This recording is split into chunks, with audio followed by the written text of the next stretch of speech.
Assalamualaikum warahmatullahi wabarakatuh. Hari ini merupakan perkuliahan untuk mata kuliah bimbingan dan konseling. Karena saat ini masih dalam kondisi pandemi, sehingga kita masih melakukan perkuliahan secara online. Walaupun memang sebenarnya bisa kita melakukan perkuliahan secara tatap muka, tetapi memang resikonya lebih tinggi. Untuk mata kuliah saya lebih memilih untuk akan men-share video-video tutorial pembelajaran kita sesuai dengan mata kuliah masing-masing. Baik, dulu kita sudah pernah membahas singkat mengenai bimbingan konseling ya di semester 1. Apa itu bimbingan konseling dan apa perbedaannya sih bimbingan konseling, kemudian psikologi, kemudian psikiater. Sedikit saya ulangi mengenai perbedaan ketiga profesi ini ya. Jadi kalau bimbingan konseling itu dimulai pendidikannya melalui pendidikan keguruan atau FKIP biasanya begitu, Fakultas Keguruan dan Ilmu Pendidikan.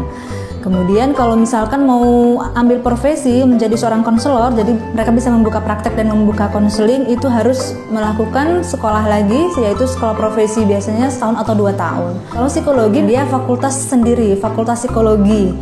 Jadi mereka memang S1-nya mengambil jurusan psikologi, kemudian untuk bisa membuka praktek atau membuka alat tes, berarti mereka harus melakukan lagi yang namanya sekolah profesi, itu biasanya setahun atau 2 tahun. Berbeda dengan bimbingan konseling. Kalau bimbingan konseling hanya bisa melakukan bimbingan, kemudian melakukan konseling di sekolah, tetapi tidak boleh melakukan tes. Sementara kalau psikologi bisa melakukan bimbingan, bisa melakukan konseling, bisa melakukan terapi, dan bisa melakukan tes. Untuk perbedaannya dengan psikiater, kalau psikiater itu awalnya mengambil jurusan kedokteran. Jadi memang di awal mereka adalah dokter umum, kemudian lanjut lagi untuk mengambil sekolah profesi kejiwaan atau kesehatan mental, atau sekolah profesi psikiater mungkin setahun atau 2 tahun. Nah itu baru bisa dikatakan psikiater. Jadi memang awalnya berangkat dari kedokteran atau dokter umum, baru mengambil spesialisnya lagi gitu. Jadi kita pisah dulu ya pengertian bimbingan sendiri dan pengertian konseling itu sendiri. Oke, kita langsung saja masuk ke dalam pembahasan kita mengenai bimbingan konseling.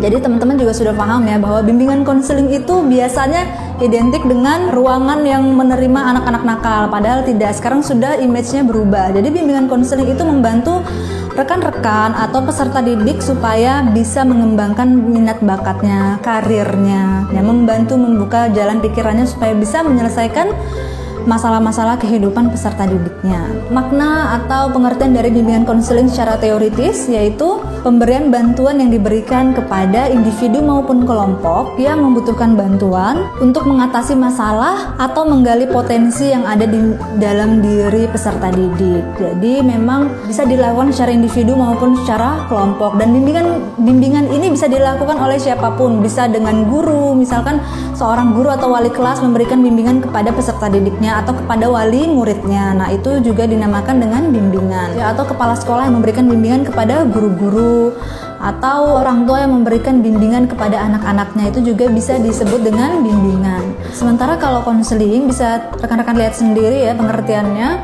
bahwa konseling itu merupakan bantuan yang diberikan oleh tenaga ahli kepada konseli atau klien. Kalau zaman dulu biasanya disebut dengan klien, tapi saat ini sudah berubah menjadi konseli, secara langsung atau tatap muka dalam memecahkan masalah kehidupannya yang dilakukan secara berkesinambungan atau terus menerus. Jadi memang tidak bisa diberikan secara sekali tatap muka. Jadi memang konseling ini memang harus dilakukan secara langsung atau tatap muka, face to face, dan harus secara kontinu, tidak bisa hanya sekali atau 2 kali, minimal itu 5 atau 6 kali pertemuan supaya menuntaskan masalahnya. Mungkin ada rekan-rekan yang bertanya, kenapa sih konseling itu harus dilakukan secara tatap muka atau secara langsung? Supaya kita sebagai seorang konselor itu bisa melihat gerak-gerik atau apa yang dibicarakan oleh klien atau konseli itu apakah real, benar-benar, atau bersungguh-sungguh, atau sedang berakting, atau sedang ada manipulatif di dalamnya. Kalau misalkan melalui video call atau melalui SMS atau melalui WhatsApp, itu kita tidak bisa melihat ekspresi keaslian dari si konseli atau si klien. Makanya memang harus secara langsung supaya bisa melihat apa yang dia sampaikan ini benar nggak sih? Apa yang dia sampaikan ini apakah ada manipulatifnya atau apakah hanya dibuat-buat atau sedang berbohong? Itu kan bisa kelihatan.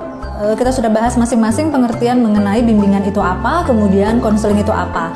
Lalu bisa kita tarik kesimpulannya. Jadi pengertian kalau digabungkan bimbingan dan konseling itu apa? Jadi bisa kita lihat secara teori, bimbingan dan konseling adalah bantuan yang diberikan oleh tenaga ahli atau konselor kepada konseli atau klien atau peserta didik atau siswa dengan cara tatap muka, baik secara individu maupun kelompok, untuk mengatasi permasalahan yang sedang dialami dengan cara sistematis dan terus-menerus. Jadi memang bimbingan konseling itu harus dilakukan secara profesional atau dengan orang yang memang memiliki basic ilmu psikologi atau ilmu kesehatan mental atau ilmu kejiwaan. Tapi kalau bimbingan itu bisa dilakukan oleh siapa saja.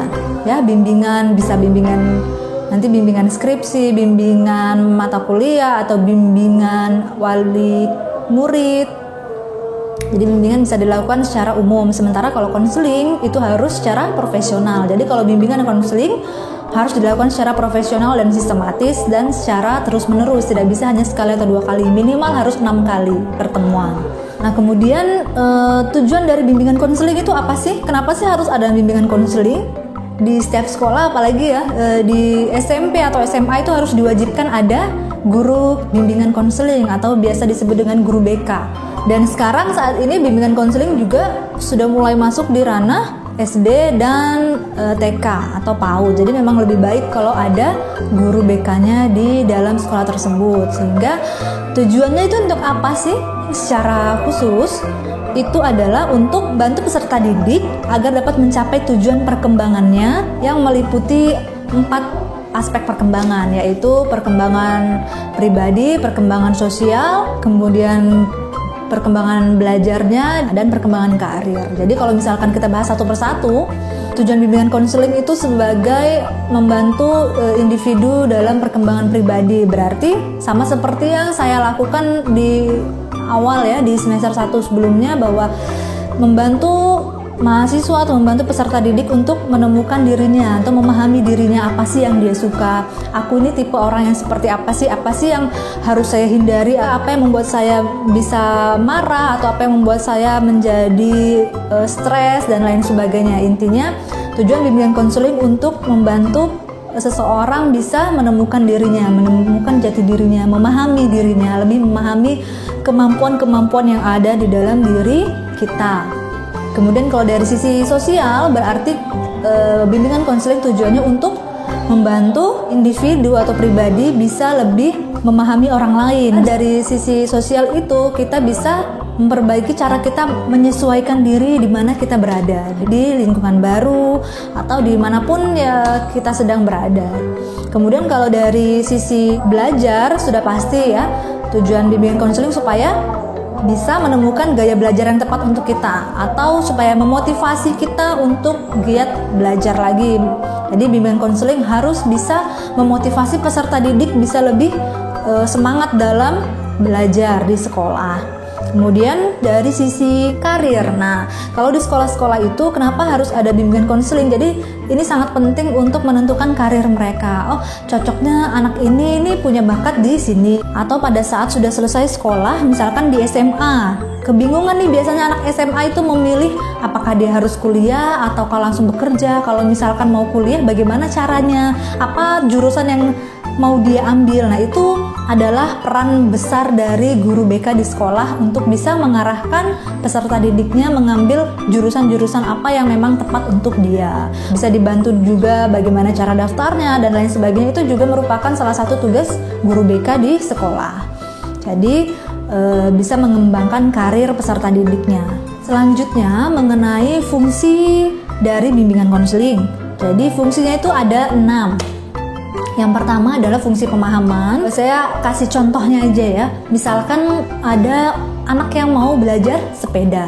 Kalau misalkan kita menggunakan ilmu bimbingan konseling, berarti kalau kita lihat yang pertama, itu fungsinya untuk pemahaman. Jadi sebelum belajar sepeda, kita harus kasih pemahaman dulu nih ke anak.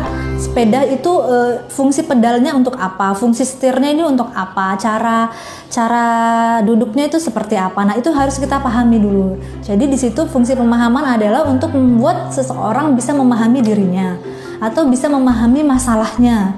Punya masalah itu sebenarnya sudah masalah yang berbuntut panjang, bukan dari akarnya. Maka dari itu fungsi pemahaman ini sangat penting untuk menemukan akar permasalahan dari masalah yang ada, dasarnya itu apa, masalah yang sebenarnya itu apa. Kemudian yang selanjutnya, fungsi dari pencegahan. Jadi kalau misalkan tadi ya mau belajar sepeda, setelah kita memberikan pemahaman mengenai apa itu sepeda, apa itu stangnya, kemudian cara naiknya. Nah, fungsi pencegahannya bagaimana kita memberikan perlindungan supaya kalau misalkan jatuh itu tidak benar-benar terluka parah. Jadi ada fungsi pencegahannya. Bagaimana kalau misalnya jatuh, kakinya harus turun duluan supaya bisa mencegah timbulnya luka yang lebih parah atau dan lain sebagainya. Jadi pencegahan terjadinya masalah. Tetapi masalah itu memang tidak bisa dicegah secara 100%. Seseorang manusia itu memang membutuhkan masalah di dalam hidupnya untuk belajar. Maka dari itu sesekali fungsi pencegahan ini dilakukan untuk orang-orang yang misalkan kecanduan narkoba.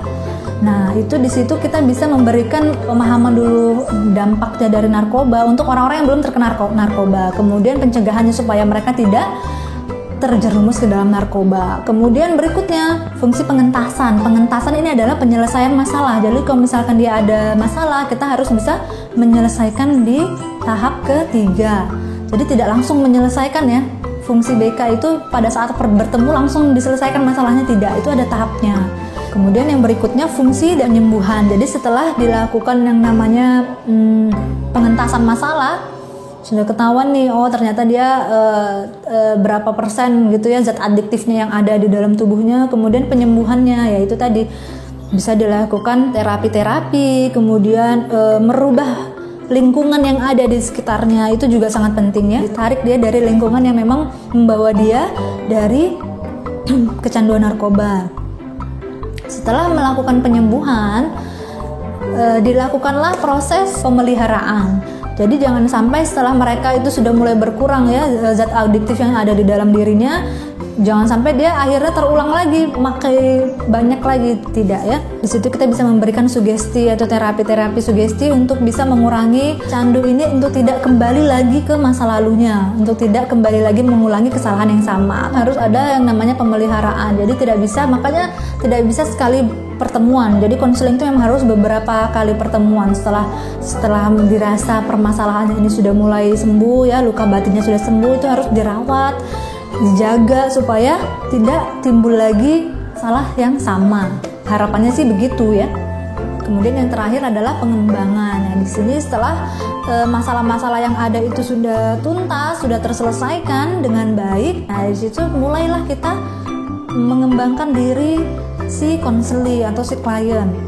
Bagaimana caranya supaya si klien ini benar-benar move on dengan aktivitas-aktivitas yang positif. Jadi kita berikan kegiatan-kegiatan yang memang positif atau menggali kemampuan-kemampuan yang ada di dalam dirinya. Misalkan kita bisa memberikan kegiatan-kegiatan olahraga atau skill-skill baru, apa yang menjadi hobi atau minatnya. Misalkan dia suka dengan hal-hal yang berbau teknologi, ya bisa kita berikan dia kegiatan-kegiatan atau pelatihan-pelatihan secara digital atau teknologi. Intinya bisa mengembangkan dirinya. Untuk hari ini pembahasannya sampai di sini dulu.